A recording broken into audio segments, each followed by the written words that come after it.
అదే RTV app వార్తల్ని క్షణాల్లో చదివే అవకాశం ఉంటుంది. ఒక న్యూస్ పేపర్, ఒక టెలివిజన్ ఛానల్ మీ చేతుల్లో ఎప్పుడూ ఉంటాయి. అపర భగీరథుడు తెలంగాణ రాష్ట్ర తొలి ముఖ్యమంత్రి ఆదేశాలతో తెలంగాణలో ఎండిపోతున్నటువంటి పంటలు, ఎండుతున్నటువంటి నారును చూసి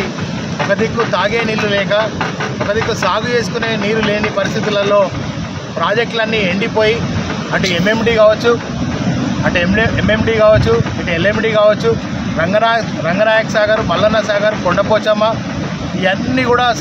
సాగర్లన్నీ కూడా ఎండిపోయి అక్కడ ఎస్ఆర్ఎస్పి వరకు కూడా ఎండిపోయి రైతాంగం అంతా అల్లాడుతున్నటువంటి సందర్భంలో గౌరవ తొలి ముఖ్యమంత్రి కేసీఆర్ గారి ఆదేశాల మేరతో మరి కేటీఆర్ గారు మరి వారి ఎమ్మెల్యేలు, ఎమ్మెల్సీలు అందరి బృందంతో గత 2 రోజులుగా మరి ఎల్ఎండి నుంచి ప్రారంభమై మేడిగడ్డ వరకు, అదేవిధంగా నంది పంప్ హౌస్లను కూడా వారు సందర్శించి, మేడిగడ్డను సందర్శించి పూజలు చేసి మరి నీటిని, ఈ యొక్క ఆయకట్టుకు నీటిని విడుదల చేయాలి, ప్రాజెక్టులకు నీటిని వెంటనే విడుదల చేయాలి. ఒకవేళ నీటిని విడుదల చేయకపోతే, ఆగస్టు 2 లోపు విడుదల చేయకపోతే మరి 50,000 మందితో మరి ధర్నా చేస్తాం, ఈ పంప్ హౌస్లను మేమే ఆన్ చేసి రైతాంగానికి నీళ్ళు ఇస్తామని చెప్పిన సందర్భంలో మరి ఇవాళ ప్రభుత్వం, కాంగ్రెస్ ప్రభుత్వం దిగివచ్చి వెంటనే ఇవాళ నంది పంప్ హౌస్ల దగ్గర మరి 9,000 క్యూసెక్ల నీళ్ళను అక్కడ విడుదల చేస్తే ఇవాళ మా చొప్పదండి నియోజకవర్గంలో ఉన్నటువంటి రామడు మండలం గాయత్రి పంప్ హౌస్ ద్వారా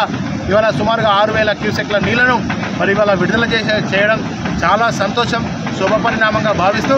ఇది పక్కాగా మరి ఒక దిక్కు కేసీఆర్ గారు, కేటీఆర్ గారు చేపట్టినటువంటి ఇవాళ ఏదైతే పర్యటన ఉందో